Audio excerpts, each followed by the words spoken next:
The world is changing, as you can see. I mean, everything that's happening around us, right? I mean, look at COVID and how COVID has even changed the way we look at things. I mean, working from home now, that's the big thing now, isn't it?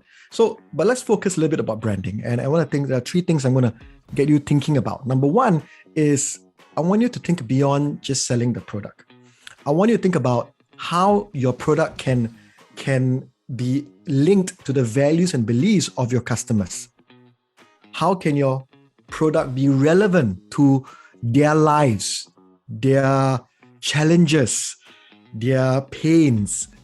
So it's no longer just saying, here's my product does X. It's about how does my product fit into the belief system of my target audience.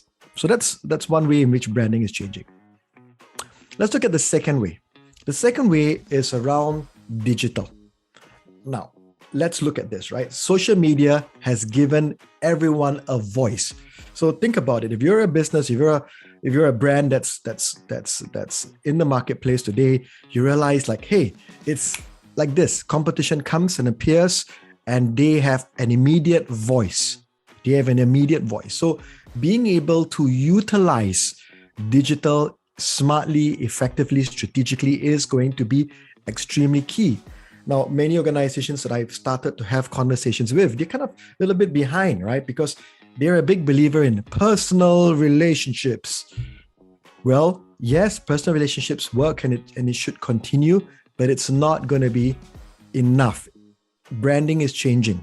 The world is changing. People are going online, and brands that are able to embrace the digital landscape, they are the ones that are going to have a higher chance of winning.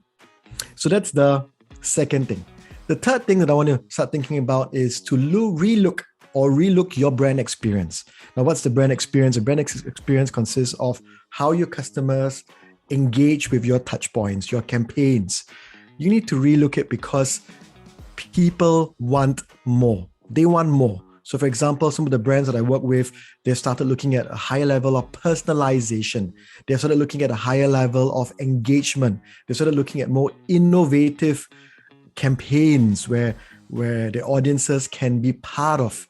So think about this, right? Think about how you can engage them and how you can innovate the brand experience that you have with your target audience.